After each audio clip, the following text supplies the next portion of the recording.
یہ رسول اللہ کی شان میں غلو۔ تو پھر عائشہ فرماتی ہیں جس نے یہ کہا رسول اللہ نے اللہ کو دیکھا، اس نے اللہ کے رسول پہ جھوٹ باندھا۔ نبی تو دنیا کے اندر دنیاوی آنکھ سے اس زندگی سے اپنے رب کو نہ دیکھ سکیں، لیکن فضائل اعمال کہتا ہے کہ نہیں، یہ اولیاء سے ایک سیکنڈ کے لیے بھی پردہ نہیں پڑتا۔ ایک بہت بڑی گمراہی اس معاشرے میں پھیلی جس کا سبب یہی فضائل اعمال بنی۔ وہ کیا؟ ہمارے اولیاء اللہ مرتے نہیں ہیں، یہ تو صرف ایک مکان سے دوسرے مکان میں انتقال کرتے ہیں، یہ تو صرف مکان بدلتے ہیں، اب اس جگہ پہ رہ رہے ہیں، پھر اس جگہ کو چھوڑ کر دوسری جگہ پہ چلے جاتے ہیں، ان پر موت نہیں آتی۔ یہ ہمارے ہاتھ میں فضائل صدقات ہے، صفحہ اس کا 660 ہے۔ کہتے ہیں شیخ ابو یعقوب نے کہا میرے پاس مرید آیا، کہنے لگا میں کل کو ظہر کے وقت مر جاؤں گا۔ میں نے کہا کوئی بات نہیں، آنا مر جانا۔ وہ آیا، 2 رکعتیں پڑھی، لیٹ کے مر گیا۔ میں نے اس کو غسل دیا، میں نے اس کو کفن دیا، یاد کرنا الفاظ کو، میں نے غسل دیا، کپڑے پھاڑے، استنجا کروایا، طہارت کروائی، غسل دیا، لباس میں لپیٹا، کفن میں لپیٹا، کندھوں پہ اٹھایا، چپ کر کے پیا رہا۔ لیکن جب قبر میں رکھا اس نے آنکھیں کھول دی۔ میں نے کہا سردار مرنے کے بعد بھی زندگی ہے؟ کہا بھلے آدمی میں تو زندہ ہوں، اللہ کا ہر عاشق زندہ رہتا ہے، ہم تو ایک مکان سے دوسرے میں انتقال کرتے ہیں، ہم مرا نہیں کرتے، ہمیں موت نہیں آیا کرتی۔ ایک اور بزرگ کہتے ہیں ایک مرید آیا، میں نے جب غسل دیا اس نے انگوٹھا پکڑ لیا، اس نے نہلانا شروع کیا، اس نے انگوٹھا پکڑ لیا، گدگدی کر دی ہوگی یا چوٹی کاٹ لی ہوگی۔ میں نے کہا بابا میرا انگوٹھا چھوڑ دو، مجھے پتا نہیں، مجھے پتا ہے تم مرے نہیں، ڈرامہ کر رہے ہو، تم مرے۔ محمد سعید شیخ پوری رحمت اللہ علیہ کہتے تھے اللہ ان کی قبر کو جنت کا باغ بنائے، اگر یہ تمہارے مردے مرتے نہیں ہیں، ان کے جنازے میں اللہم اغفر لے حینا واہ حینا، مرا تو ہے نہیں، مرے ہوئے کہو گے تو وہابی ہو جاؤ گے، وہابی حینا کہا کرو۔ کہا اس نے میرا انگوٹھا چھوڑ دیا۔ ابن جلا کہتے ہیں ایک بزرگ آئے، میں نے ان کو پھٹے پہ رکھا نہلانے کے لیے، کہکا مار کے ہنسنے لگ گئے، ایک انگوٹھا پکڑ رہا ہے، ایک آنکھیں کھول رہا ہے اور ایک ہنس رہا ہے۔ یہ 671 پہ ایک اور کا واقعہ سنیے۔ ابو سعید کہتے ہیں ایک مرتبہ مکہ میں تھا، بحرم سے نکلا، دروازے سے باہر ایک نہایت خوبصورت آدمی کو مرے ہوئے پڑا ہوا دیکھا۔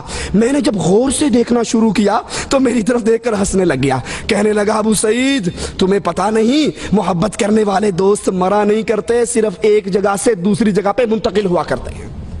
محمد الرسول اللہ صلی اللہ علیہ وسلم ابھی شیخ فرما رہے تھے، عمر نے تلوار نکال کر کہا رضی اللہ عنہ وارضا، جس نے کہا محمد مر گئے صلی اللہ علیہ وسلم گردن کو کاٹ ڈالوں گا۔ میرے نبی اٹھ کر کیوں نہیں آگے؟ کہا عمر پریشان کیوں ہوتا ہے، میں صرف اتوں پردہ کیتا ہے، اصل میں جاگ رہا ہوں، زندہ ہوں، سب کچھ دیکھ رہا ہوں۔ اگر تمہارے بزرگ انگوٹھے پکڑ سکتے ہیں، فاطمہ نے 6 مہینے رسول کی زندگی کے بعد زندگی پائی، کسی نے فاطمہ کو مسکراتے نہ دیکھا۔ فاطمہ کو قریب کر کے کہا تھا آقا نے، فاطمہ کان میں کچھ کہا تو رونے لگ گئی۔ عائشہ نے پوچھا روئی کیوں تھی؟ کہا بابا نے کہا تھا فاطمہ اب میں تجھ سے دور جا رہا ہوں، اب میری موت کا وقت قریب آ رہا ہے، میں جا رہا ہوں۔ دوبارہ کہا جنت میں سب سے پہلی میری ملاقات تجھ سے ہونی ہے۔ نبی تو کہے میں مر رہا ہوں، قرآن تو کہے وما محمد الا رسول قد خلت من قبلہ الرسل افئن مات، قرآن تو کہے انک میت، لیکن تبلیغی کہتے ہیں ہمارے نہیں مرتے، صرف مرتے ہی نہیں بلکہ یہ صفحہ 669 ہے، فضائل صدقات ہے۔ ابو علی نے کہا ایک فقیر میرے پاس عید کے دن آیا، خستہ حال، پرانے کپڑے، کہنے لگا کوئی پاک صاف جگہ ہے جہاں میں لیٹ کے مر جاؤں؟ کہا آ جاؤ، لیٹ جاؤ، مر جاؤ، بڑی کھلی جگہ ہے۔ وہ آیا، لیٹ گیا، مر گیا، اور جب وہ مرنے لگا اینڈ ہو گیا، ہوا نکل گئی، میں نے غسل دیا، کہنے لگا بے وقوف مجھے مردہ نہ سمجھنا، میں زندہ ہوں، قیامت کے دن پوری وجاہت کے ساتھ تیری مدد کروں گا۔ رسول اللہ نے تو کہا تھا فاطمہ سے خذی من مالی ما شئتی، جو جی چاہتا ہے میرے مال میں سے لے لے، عمل کر لینا، عرش والے نے پکڑ لیا تو محمد کی بیٹی میں چھڑا نہ سکوں گا۔ صلی اللہ علیہ وسلم۔ اس حدیث کو بھی سامنے رکھیے۔ اور یہ صفحہ 711 فضائل صدقات، کہتے ہیں مولوی زکریا صاحب، عرب کی جماعت ایک سخی کی قبر پہ گئی، اونٹ پہ سوار ہو کر گئے۔ وہ قبر والا اونٹ والے کے خواب میں آیا اور کہنے لگا تم آئے ہو خالی پیٹ واپس چلے جاؤ، مجھے اچھا نہیں لگتا، یہ اونٹ مجھے بیچ دو، اس کے بدلے میں اصیل اونٹ گھر کھڑا ہے وہ لے لو۔ خواب میں سودا طے ہوا۔ لفظ ہے مولوی زکریا صاحب کے، قبر والا اٹھا، قبر سے نکلا، اونٹ کو ذبح کیا۔ قبر والا اٹھ کے باہر آ کے اونٹ ذبح کر کے پھر قبر میں چلا گیا۔ آگے پولیس کی چیک پوسٹ لگی ہوئی تھی، بیگم کو مل کر کیوں نہیں آیا؟ یتیموں کے سر پہ ہاتھ رکھ کر کیوں نہیں آیا؟ کہا ہم گوشت کھا پی کے جان بنا کے پیٹ بھر کے جا رہے تھے، سامنے سے ایک نوجوان آیا، تم میں فلاں ابن فلاں کون ہے؟ کہا میں ہوں۔ کہا میرے باپ کو کوئی چیز بیچی ہے؟ کہا سودا خواب میں قبر والے سے اونٹ کا ہوا تھا، کہا اس کے بدلے یہ اونٹ لے لے۔ مولوی زکریا صاحب کہتے ہیں یہ سخاوت کی حد ہے کہ مرنے کے بعد بھی قبر پہ آنے والوں کو خالی پیٹ نہیں بھیجا۔ قبر پہ آئے تھے یا کسی ہوٹل میں گئے تھے؟ یہ گئے کہاں تھے؟ قرآن سے سنیے، أَلَمْ يَرَوْا كَمْ أَهْلَكْنَا قَبْلَهُمْ مِنَ الْقُرُونِ أَنَّهُمْ إِلَيْهِمْ لَا يَرْجِعُونَ۔ ان سے پہلے ہم نے کتنے ہی لوگوں کو مارا ہے، کتنی ہی بستیاں ہلاک ہوئی ہیں۔ سنو مالک کا فیصلہ، أَنَّهُمْ إِلَيْهِمْ لَا يَرْجِعُونَ۔ رب کا فیصلہ ہے جو مر کے اگلے جہان چلا جائے وہ واپس نہیں آیا کرتا۔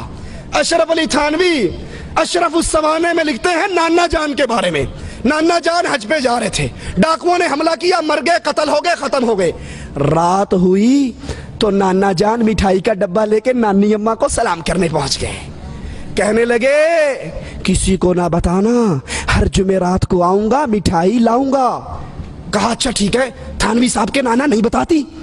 صبح خیال آیا جب لوگ بچے مٹھائی کھائیں گے تو پڑوسی تو کہیں گے بابا مرد گھر میں ہے نہیں، مٹھائیاں کہاں سے آتی ہیں، الزام لگیں گے۔ کہا بھائی نہیں پریشان نہیں ہو، رات تھانوی کا نانا آیا تھا۔ تھانوی صاحب کہتے ہیں اس کے بعد نانا جان پھر ساری عمر ہمارے گھر میں دوبارہ نہیں آئے۔ یہ تھانوی کا نانا آیا تھا۔ قرآن کہتا ہے جو مر گئے وَحَرَامٌ عَلَىٰ قَرْيَةٍ أَهْلَكْنَاهَا أَنَّهُمْ لَا يَرْجِعُونَ۔ جو مر گئے وہ واپس نہیں آیا کرتے۔ پوچھو یہ آنے والا کون ہے؟ جو مر کے اللہ کے دربار میں چلا گیا وہ واپس نہیں آتے۔ لیکن فضائل اعمال کہتی ہے آتے ہیں، انگوٹھے پکڑتے ہیں، مدد کرتے ہیں، روٹی کھلاتے ہیں اور یہ سارا کچھ کرتے ہیں، سنتے بھی ہیں، جبکہ قرآن کہتا ہے اِنَّكَ لَا تُسْمِعُ الْمَوْتَى۔ اے نبی آپ ان مردوں کو سنا نہیں سکتے، آپ ان کو اپنی آوازیں سنا نہیں سکتے۔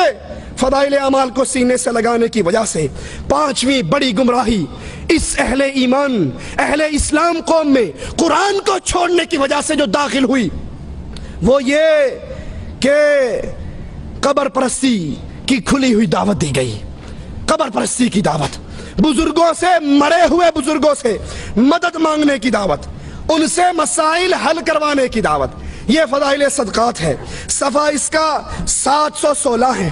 کہتے ہیں ہمارے ایک آدمی تھے مصر میں، ایک صاحب خیر، کوئی دلیل نہیں، ایک بندہ آواز پہ جان دیے، مصر میں ایک صاحب خیر ضرورت مند فقیروں کو چندہ اکٹھا کر کے دیتے تھے۔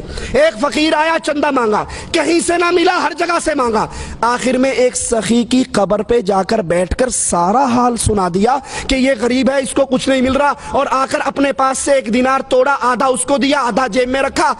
رات کو یہ قبر والا خواب میں آیا، کہنے لگا اس وقت مجھے بولنے کی اجازت نہیں تھی، میں نے باتیں تیری ساری سن لی تھی، بولنے کی اجازت نہیں تھی، میرے گھر میں جاؤ، انہیں کو چولہے کے نیچے جو مرتبان ہے وہ پھاڑو اور وہاں سونے اور شرفیہ دفن ہے وہ مجھے دے دو۔ یہ گئے، جگہ پھاڑی، سونا نکالا اور پھر ان گھر والوں سے کہنے لگا خواب کی بات ہے، حقیقت نہیں ہوا کرتی، تم سونا رکھ لو۔ کہا بڑی بے غیرتی ہے، وہ مر کے بھی سخاوت کر رہا ہے اور ہم زندے اس پہ قبضہ کر لیں۔